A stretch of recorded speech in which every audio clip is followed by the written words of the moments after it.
Қайырлы күн, есімім Жәнібек, жасым 26-да. Қазіргі таңда логистика менің негізгі табыс көзім болып табылады. Яғни мен тапсырыс беруші мен жүргізушілерді байланыстыру арқылы өзімнің маржамды көремін.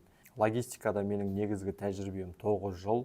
Мен өзімнің табыс табу схемамды, дұрыс жұмыс жасау схемамды пайдалану арқылы, яғни әлемнің кез келген түкпірінде, яғни кез келген точкасында отырып, не болмаса үйде онлайн жақсы табыс табуға болатынын сіздерге айтып беремін. Неге дәл қазір логистикамен айналысу керек? Мен оған сенімдімін. Неге дәл осы 26 жыл айналысу керек? Мен сіздерге 2-3 мысал келтіре кетейін. Мысалы, белгілі бір логистикалық платформаларда күніне 10 мыңға жуық жаңа заявка шығады. Осы заявканың тек 30%, яғни 3000 заявка өндіріледі. Ол дегеніміз жүк А точкасынан Б точкасына шейін кетті. Ал 7000 заявка келесі күнге қалды, яғни жүк кету керек қой, оның срогі бар. Сондықтан сроктан кешігіп жатыр, яғни тапсырыс беруші жаңағы жүктің бағасын көтеріледі. Яғни жүктің бағасы көтерілгеннен кейін сіздің де табыс табу коэффициентіңіз өседі, сіздің де табысыңыз көтеріледі. Яғни күніне 10 мыңға жуық заявка шығып жатыр, келесі күнге 7 мыңға жуық заявка шықты. Яғни осының барлығы өсе жаңа клиенттер, жаңа заявкалар. Бұл сізге тек бірінші ғана айтқан дәлелім. Екінші дәлелім, Қазақстанда статистика бойынша жылына жаңа 20 кәсіпорын ашылады екен. Яғни жаңа кәсіпорын дегеніміз ол фабрика. Фабрика ашылған сайын жаңа шикізат А точкасынан Б точкасына шейін барады. Бұл дегеніміз жаңа заявка, жаңа клиент, яғни сіздің табыс табу коэффициентіңіз жыл сайын өсіп жатыр. Үшінші дәлеліміз, еліміздің басшысы Қасым-Жомарт Кемелұлы Тоқаев 20 аймақтың 14 аймағында логистикалық хаб, яғни логистикалық база салуға бұйрық берілді. Яғни бұл дегеніміз логистиканың жыл сайын дамып, қарқынды келе жатқанның бірден бір дәлелі. Яғни қарқынды дамып келе жатырған салада, актуалды салада ақша табу коэффициенті жоғары. Мен логистикада 2017 жылдан бастап қазіргі таңға шейін, яғни 9 жылдық тәжірибем бар. Мен бұл салада ащысы мен тұщысын барлық қыр-сырын көрдім. Яғни осы барлық өткен қиыншылықтарымды сіздерге алдағы уақытта көрсете аламын. Яғни сіздер де бұйыртып бастап кетсеңіздер, сіздер менің жіберген қателігімді жібермейсіздер. Неге? Себебі мен бұл қателіктен өттім және қалай дұрыс өту керек екенін білемін. Яғни сіздер осы қателікті жібермеу арқылы алда жақсы нәтижелер көрсете аласыздар. Қазіргі таңда өздеріңізді білетін шығарсыздар, әртүрлі әлеуметтік желілерде көптеген адамдар дәл осы логистиканы үйретіп кетті. Яғни бұл кісілер үйретіп жатырған кісілер өздері бұл жолды өткен жоқ, өздері бұл жолды білмейді, қандай қиыншылықтар бар, қандай мысал айта кетейін, тіпті қандай документтер кездеседі, соны да білмейді. Ал мен бұл салада өттім, бұл жолды өттім, сондықтан барлық сұрақтарды, барлық мәліметтерін білемін. Бұл жерде менің өзімнің дұрыс табыс табу схемам, дұрыс жұмыс жасау схемам бар. Яғни осыны пайдалану арқылы мен айына жақсы нәтижеге жетіп жатырмын. Егер сіздер де осы нәтижені пайдаланатын болсаңыздар, осы схеманы дұрыс пайдаланатын болсаңыздар, жақсы нәтижеге жетесіздер.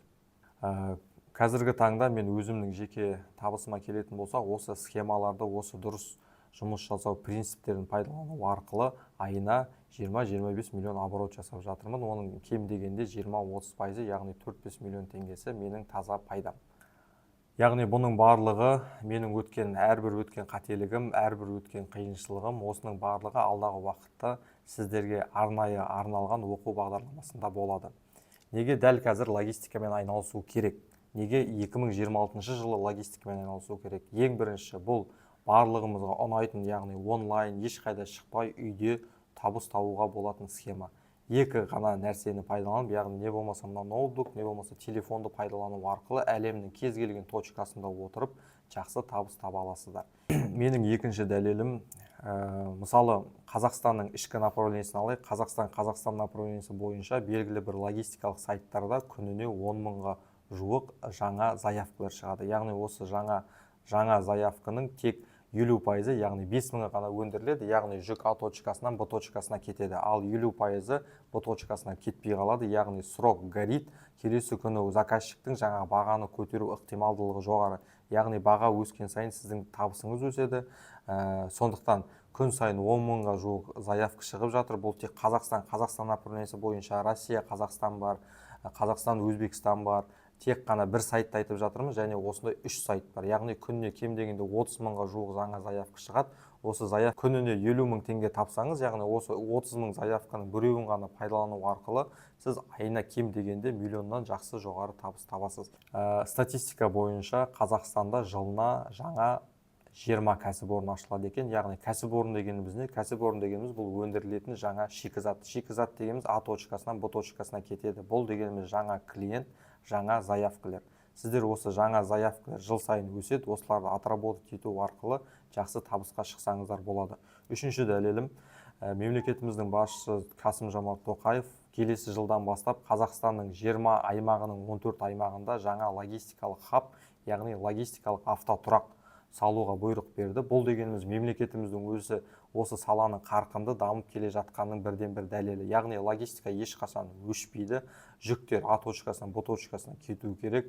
Сондықтан бұл қарқынды дамып келе жатырған, яғни актуалды нишада ақша табу коэффициенті өте жоғары. Логистика қалай жүзеге асады? Яғни сіздер осылай үйде отырып, ешқайда шықпай, интернет желісі болса, телефонды не болмаса ноутбукты пайдалану арқылы жұмыс жасай бересіздер. Бұл дегеніміз, яғни белгілі бір тапсырыс берушіні көресіз, осы тапсырыс берушімен сөйлесесіз, жүктің барлық сипаттамасын аласыз және осы жүкке саймасай келетін төменгі бағада жүргізушіні табасыз.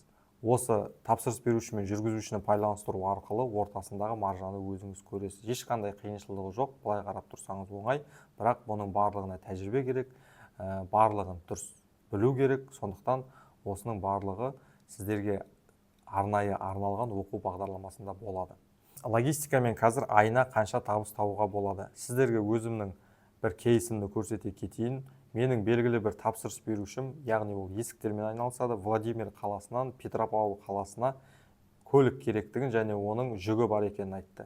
Және оның бағасы 1.250.000 теңге бере алатынын және осы бағаға жүк болса дайын екенін айтты. Мен осы направление бойынша көлік іздестіре бастадым және маған белгілі бір жүргізуші өзі 750.000 теңгеге алып кететінін айтты. Бұл жерде менің таза пайдам барлық налогтарды алып тастағанның өзінде 476.000 теңге. Тек қана бір заявкадан. Яғни бұл менің жоғарғы табысым, менің бастапқы 9 жылдық тәжірибемнен шыққан, менің қиыншылықтарым, өткен қателіктерім осының барлығынан осындай нәтижеге жетіп отырмын.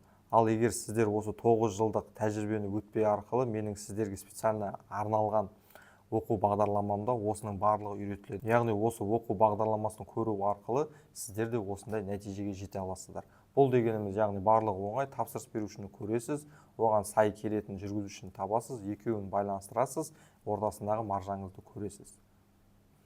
Мен логистикамен айналыспай тұрып, менің күнделікті табысым 100-150.000 теңге болатын.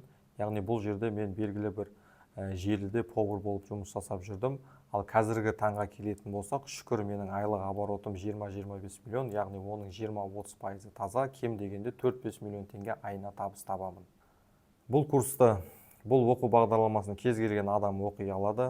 Яғни бұл жерде онлайн жұмыс жасағысы келетін адамдар айналысады. Күніне тек қана 1-2 сағат бөлсеңіз жеткілікті. Тіпті сіз бір жерде жұмыс жасасаңыз да, күніне сол жерде отырып 1-2 сағат бөлсеңіз жеткілікті, жақсы нәтижеге жете аласыз. Я болмаса жұмыссыз жүрген адамдар болатын болса, болмаса үйде отырған адамдар болатын болса, осы логистикамен айналыса аласыздар. Яғни сіздерде ноутбук бар, телефон бар, пожалуйста, жұмыс жасай беріңіздер. Бұл оқу бағдарламасында сіздерге не үйретіледі? Бұл жерде логистикада қалай дұрыс заявка қарау, яғни тапсырыс берушіні қалай табу керек, ол тапсырыс берушіні қалай ұстап қалу керек, сіздерге арнайы ұсынылған схемалар, принциптер барлығы көрсетілген. Жүргізушіні қалай табу керек, тапсырыс берушімен жүргізушімен қалай дұрыс сөйлесу керек, жүк туралы қандай мәліметтер білу керек, қандай документтерді білу керек, бухгалтериялық документтер, границадағы барлық документтердің түрлері, акт выполненных работ, СФ қалай тапсырылады, жүргізушімен тапсырыс берушіні қалай тексеру керек. Осының барлығы нақты керекті мәліметтер осы оқу бағдарламасына қамтылған.